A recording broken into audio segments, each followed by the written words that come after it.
హరే కృష్ణ. ఇప్పుడు అర్జునుడికి ఊర్వశి శాపం ఇస్తుంది కదా! అసలు ఈ ఊర్వశి ఎవరో తెలుసుకుందాం. ఎలా పుట్టిందో చెప్తాను.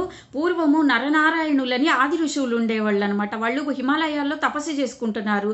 ఇది ఇంద్రుడు నారాయణుడు అని తెలీదు. తెలియకుండా వాళ్ళని పరీక్షించటానికి ఎళ్తాడనమాట. ఇంద్రుడు చాలా మంచివాడు. మనం అనుకున్నట్టుగా అమ్మాయిల్ని పంపించేసి అక్కడ వాళ్ళ తపస్సు చెడగొడతాడు అని మనకు తెలుస్తుంది కదా! కానీ అలాంటి వాడు కాదు. ఇంద్రుడు చాలా గొప్పవాడు.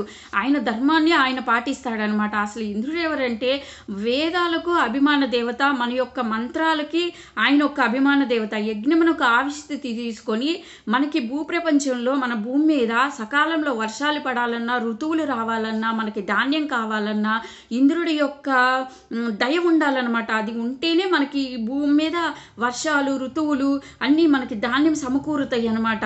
అలాంటి ఇంద్రుడు ఆయన ధర్మాన్ని ఆయన పాటిస్తాడనమాట.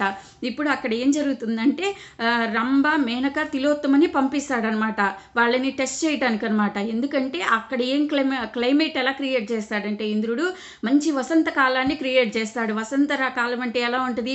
చెట్లు చిగురించి మంచి పూలు పూసి అసలు ఆ క్లైమేట్ చాలా అందంగా ఉంటుంది కదా! అలాంటి వాతావరణాన్ని సృష్టిస్తాడు. ఎందుకంటే ఆ టైంలో కొంతమందికి వాళ్ళకి కోరికలు కలుగుతాయని అలా సృష్టించి వీళ్ళ ముగ్గురిని పంపిస్తాడనమాట. పంపించిన తర్వాత అక్కడ ఏం జరుగుతుందంటే శ్రీమన్నారాయణుడు కళ్ళు తెరిసి ఇంకా ఇంద్రుడిని చూస్తాడనమాట.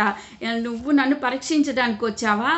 వీళ్ళ ముగ్గురిని ఆనందాన్ని నాకు చూపిస్తావా? నాలోనే ఉన్నది ఆనందం, నువ్వు చూపించేదేంటి ఆనందం? నేను చూపిస్తాను చూడని శ్రీమన్నారాయణుడు తొడగొడతాడనమాట. కొట్టంగానే ఒక అందమైన అమ్మాయి వస్తుంది. ఆమె ఊర్వశి అనమాట.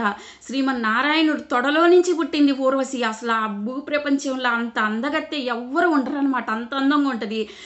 శ్రీమన్నారాయణుడు అంటాడు, నువ్వు చేసిన ఈ చిత్తశుద్ధి నాకు బాగా నచ్చింది. నీ ధర్మాన్ని నువ్వు పాటించావు ఇంద్ర అని మెచ్చుకుంటాడనమాట. మెచ్చుకొని తీసుకెళ్ళి నీ స్వర్గంలో పెట్టుకో, నువ్వు నాకు చూపించేదేంటి? నాలోనే ఉన్నది అసలు ఆనందం అని శ్రీమన్నారాయణుడు చెప్తాడనమాట. తర్వాత నెక్స్ట్ వీడియోలో స్వర్గంలో ఏం జరుగుతుందో చెప్తాను. హరే కృష్ణ.